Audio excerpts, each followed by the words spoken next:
Yo soy Joaquín Rey y esto es La Voz del 21. En estos momentos continúa el debate en la Comisión de Constitución en torno al proyecto de reforma constitucional para adelantar elecciones. Y lo que continúa también es la incertidumbre sobre qué va a pasar con este proyecto, se va a concretar o no, cuándo tendremos elecciones. Hay muchas preguntas que surgen y queremos discutir algunas de ellas y posibles escenarios con Carlos Meléndez, el columnista de Perú 21, que está por Lima estos días y nos concede unos minutos. Carlos, ¿cómo estás? Bien, con ganas de debatir, de polemizar, de ver qué cosa podemos conversar sobre esto. El sábado escribiste un artículo en Perú 21 donde decías que para la situación que tenemos ahora no solamente hace falta una oferta de populismo, sino también una demanda de populismo. ¿Crees que los peruanos, hoy más que antes, tenemos apetito por un líder populista? No sé si hoy más que antes, pero sin duda que sí. O sea, yo creo que todos llevamos un populista adentro, ¿no? Entendiendo populismo no como algo negativo ni como algo positivo, simplemente como una ideología delgada, que tiene dos elementos fundamentales. Una es una cosmovisión del mundo que percibe una división entre élite y pueblo, pero una división maniquea, donde la élite es corrupta y el pueblo es honesto. Y la otra idea fundamental del populismo es que el pueblo es el soberano y que efectivamente el líder va a representar esa soberanía popular. Esas dos son la definición mínima, por decirlo de un modo, de populismo. Tú lo puedes llevar por la izquierda, lo puedes llevar por la derecha, lo puedes llevar a un extremo.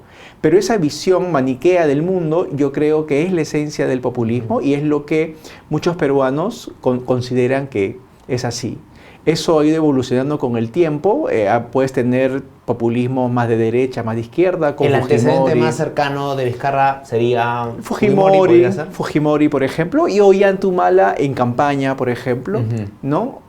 Sobre todo por esta suerte de ambición de representar lo popular para tirarse abajo un establishment. ¿No? Yo creo que en eso se puede reducir. Pero quizá ninguno ha sido tan vocal, me parece, como el presidente Vizcarra en presentar esta oposición entre el pueblo y la élite. Él lo ha dicho literalmente, me parece que en Tacna lo dijo, ¿no? El pueblo es honesto, no nos van a doblegar, ¿no? Exactamente. Yo no recuerdo un discurso así, digamos, de Fujimori o de Humala en su momento, ¿no? Yo creo que, bueno, lo que sucede es que es más difícil hacerlo desde el poder. Porque alguien te puede decir, oye, pero si tú estás en el poder, tú eres parte del establishment. Y no, dicen, ¿no? El discurso populista es, por más que estoy en el poder, existen en realidad los poderes reales, los poderes ocultos, que siguen gobernando este país a pesar de que yo esté en Palacio de Gobierno. Por eso es que lo de Vizcarra es mucho más fuerte. Porque a pesar de la posición de poder en la que se encuentra, reconoce que existe un establishment que es su principal enemigo. O sea, Vizcarra en realidad se está enfrentando a un establishment político, ¿no? Es lo que los gringos llaman el deep state, ¿no? Que trasciende a cualquier gobierno. Exactamente. Y en este caso, la adscripción es bastante corrupta, es un poder putreficado, ¿no? Y que bueno, además en él la resonancia populista es mucho más fuerte porque viene desde provincias. Viene desde el interior del país, donde claramente el antilimeñismo es una fuerte división. Y él viene además de Moquegua. Y él y muchos de sus ministros. O sea, este gobierno sí tiene una impronta un poco descentralista, a diferencia de muchos anteriores, ¿no? Claro, y que tiene una consecuencia en el tipo de liderazgo que no terminamos por entender, ¿no? A mí me llama la atención mucho cómo dicen, pero ¿cómo puede ser populista alguien que no busque la reelección, por ejemplo, o que no busque permanecer en el poder, ¿no? Este desprendimiento que dice. Para empezar, el antónimo de populismo no es la democracia. El populismo puede ser democrático a veces. El populismo puede ser autoritario como puede ser democrático. La antípoda del populismo es el pluralismo o es el elitismo, si quieres, ¿no? Pero la democracia puede ser coherente con el populismo. Pero los populistas habitualmente sí buscan permanecer en el poder, o porque no se asume que eso es así. Se asume por la historia que hemos vivido, pero no necesariamente es así, ¿no? Ahora, para entender esa suerte de desprendimiento de Vizcarra, hay que entender cómo se forma, cómo se socializa políticamente su liderazgo, ¿no? Eso también lo mencionaba en una columna hace 2 semanas. En solitario. Exactamente. ¿Por qué? Porque un político regional vive restringido de 2 instituciones. Uno, la revocatoria o la vacancia. O sea, el principal rival político de una autoridad subnacional es su segundo, su compañero de plancha. ¿Por qué? Porque el teniente gobernador, el teniente alcalde o o el vicepresidente regional es quien te puede vacar o quien puede estar en el poder de una vez que tú caigas, ¿no? La revocatoria ha hecho que los líderes subnacionales sean extremadamente celosos y desconfiados. Por lo tanto, su equipo es muy hermético, ¿no? Porque desconfía hasta del número 2. Imagínate desconfiar de tu brazo derecho. Mucho en los gobernadores regionales, la cantidad de subgobernadores o vicegobernadores que quieren derrochar a su gobernador. Por ejemplo, el caso de Cáceres en Arequipa. Es increíble eso. Ya. Entonces, a ese tipo de práctica se le suma el hecho de que no existe reelección a nivel subnacional. Así es. Entonces no existe futuro. O sea, el líder político regional no está buscando en hacer una gestión para reelegirse, ni mucho menos para reelegir a su segundo, porque su segundo es obviamente un potencial rival.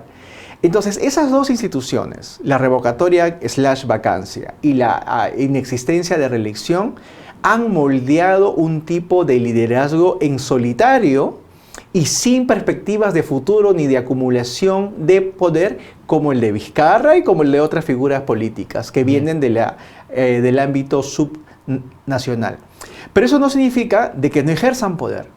Sí ejercen poder, pero no ejercen poder para acumularlo hasta el futuro, porque en el horizonte de los políticos regionales no existe futuro. No existe poder para acumularlo hacia adelante, pero sí para expandirlo hacia los costados. Es decir, para debilitar a sus rivales políticos. En este caso, para debilitar al establishment. Vizcarra sí ejerce el poder, no para reelegirse, pero para debilitar a sus enemigos. ¿Pero para qué quiere debilitar a los enemigos si no está pensando en la reelección? ¿Cuál sería la finalidad? Porque esa es su forma de ejercer poder. Esa es su forma de sentirse poderoso. Esa es la forma de ocupar el capital y los recursos del poder que tiene en este momento. Hoy, sin duda, es el hombre más poderoso de este país. Pero tú el poder lo puedes utilizar o para perbenizarte o para eliminar a tus enemigos. Y él decidió hacerlo lo segundo.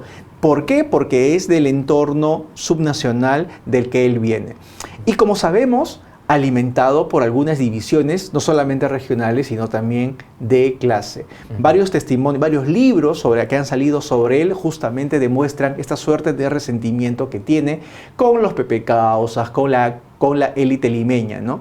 Eso pero no nos quedemos solamente en el resentimiento, ¿no? Que sería pues una mínima parte para entender justamente este comportamiento político de él, ¿no? Ahora, a mí me interesa qué va a pasar con la ciudadanía, con la vocación, o cómo entendemos los peruanos la democracia como consecuencia de lo que está pasando en este momento. Hacia el futuro, pongámonos en 2021, 2020, vamos a tener más aprecio por la democracia, más aprecio por el autoritarismo, más aprecio... ¿Cómo van a cambiar nuestras preferencias por el sistema político, crees tú? La cultura política peruana es más cercana a la de un país islámico. ¿Cómo así? Hay una encuesta mundial de valores que te miden los valores materiales y postmateriales de los ciudadanos y los valores tradicionales y seculares de los ciudadanos. Y los peruanos estamos en el ámbito de los valores materiales, es decir, que estamos buscando la sobrevivencia material cotidiana. Es decir, llegar a fin de mes con tu sueldo. O los temas de seguridad. ¿No? O sea, nos preocupa nuestra supervivencia, más que los valores más postmateriales que tiene que ver... Más abstractos. Y por otro lado, somos una sociedad bastante tradicional con respecto al peso de la religión en nuestras vidas. La gente cree en Dios, la gente cree en el más allá. Entonces, esta encuesta mundial de valores lo que hace es ubica a los promedios de las sociedades en un doble cuadrante. Y en el cuadrante en el que está Perú, que resulta un poco alejado de América Latina, ¿no? Están más cercanos a países del mundo árabe, precisamente. Lo cual es bastante sorprendente. Uruguay está más en los países europeos, ¿no? Chile también. Pero Perú está en este cuadrante de un mundo material y mundo tradicional. Pero siempre ha sido así. Esto no es algo resultado de este proceso. Mira, siempre ha sido así, pero en la última medición, que ha salido hace menos de un mes, te ubica más en este mundo material tradicional. ¿Y cómo entiendes tú por qué se ha dado este cambio? Yo creo que en parte por cómo la democracia ha terminado defraudando a muchos peruanos y que a la vez ha habido fenómenos globales que no sabemos cómo traducir, que el peruano no sabe cómo traducir ni cómo asimilar esta cultura política. O sea, no es lo mismo una inmigración en Europa que una inmigración en Perú, ¿no? Entonces, la ola, por ejemplo, migrante que hay venezolana en todo el continente, ha terminado asusando más los valores de supervivencia de los peruanos, ¿no? Entonces hace que precisamente nos volvamos mucho más conservadores, ¿no? Entonces, y lo que vemos ahora, esta famosa polarización que estamos viendo, es en realidad la de una mayoría, aunque silente en muchos casos, que se aferra a estos valores materiales, estos valores de sobrevivencia, frente a unas élites, a unas clases medias educadas, que están pugnando más bien por los valores más de la globalización, que tiene que ver con el respeto a la multiculturalidad, con el que tiene que ver con el respeto al otro, y que se ve muy bien reflejado en este debate que hay por los temas de educación. Pero incluso dentro de la élite yo veo que hay ahora también liderazgos conservadores. Pienso, por ejemplo, en el señor Olaechea, presidente del Congreso, que creo que podemos coincidir en que él representa una élite económica, social, y sin embargo le está marchando con mis hijos no te metas, ¿no? En contra de las orgías escolares, con sus carteles. Me estoy refiriendo más a una élite cultural, ¿no? A una élite académica, una élite cultural, una élite intelectual, porque obviamente existen sectores de la élite que reconocen este gran bolsón de un electorado pues reaccionario que dicen, yo quiero sintonizar con ese sector, ¿no? Pero entonces esta polarización que vemos es una lucha de ideas, finalmente es una lucha de valores, pero habría que ver dónde está el peruano promedio. Y yo creo que, esto es de una posición personal, lamentablemente la mayoría de peruanos todavía estamos en el cuadrante conservador, ¿no? Por eso es que los temas que tienen que ver con supervivencia material son los que resultan más atractivos para la gente. El tema de seguridad, el tema del empleo, ¿no? Y por lo tanto, esa es nuestra interpretación de fenómenos globales como la inmigración.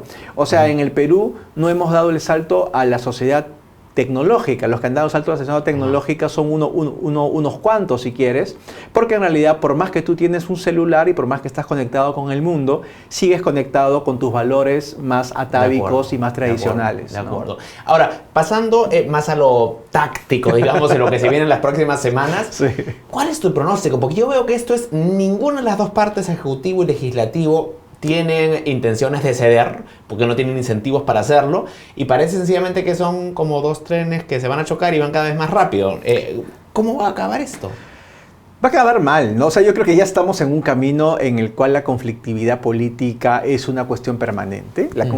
Cuando el acuerdo significa de que alguna de las partes ceda. Siempre un acuerdo significa de que no exista la posición A ni la posición B, sino una posición C intermedia. Y yo creo que hay intransigencias desde ambos lados.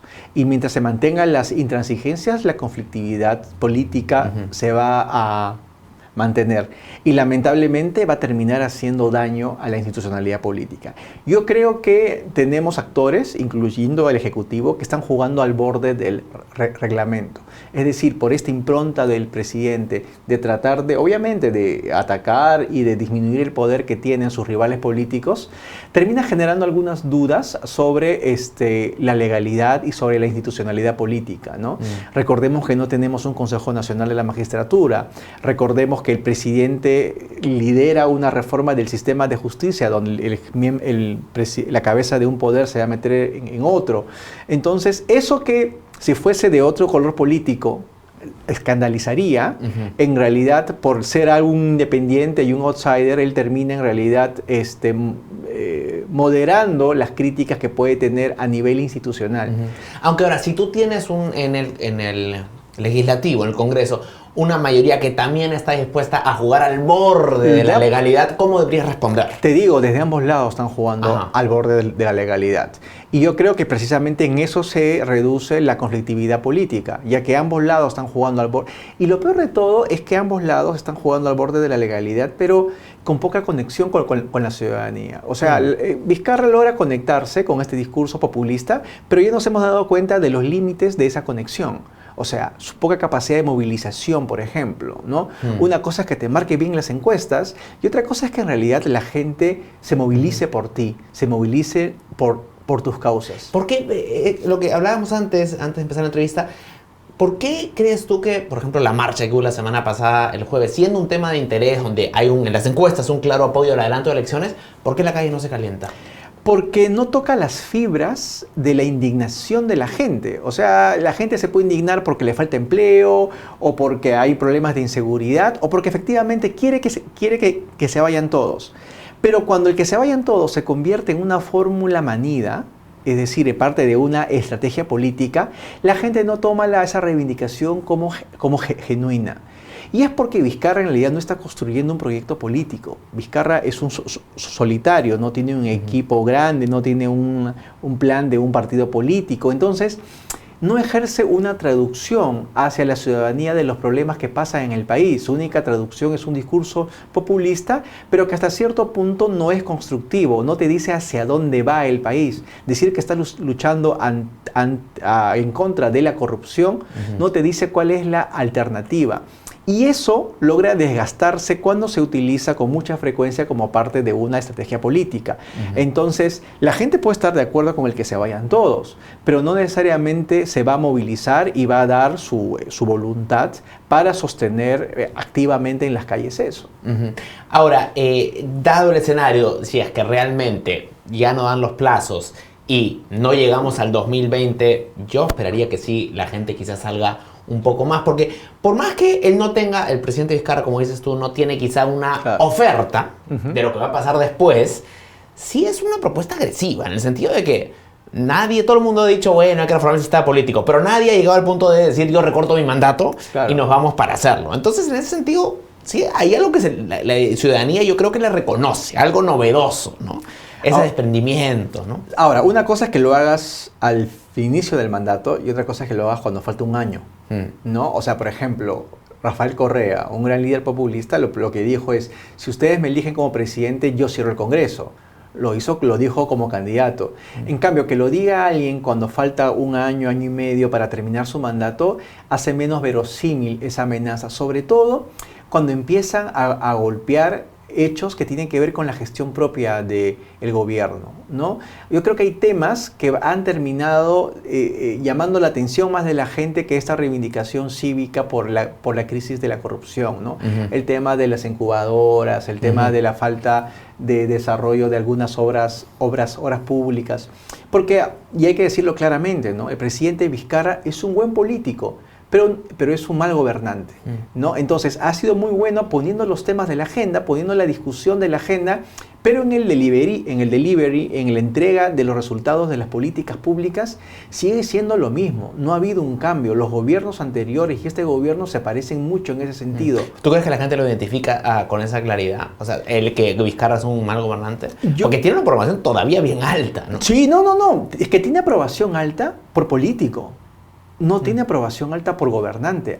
Si tú te das cuenta cuáles son los principales hechos que la gente reconoce en él como sus cualidades, son más cualidades como político, no son cualidades como gobernante. Y sobre todo, si a alguien que le gusta analizar las encuestas, habría que ver cuáles son esos problemas de la gente que empiezan a ser más demandantes.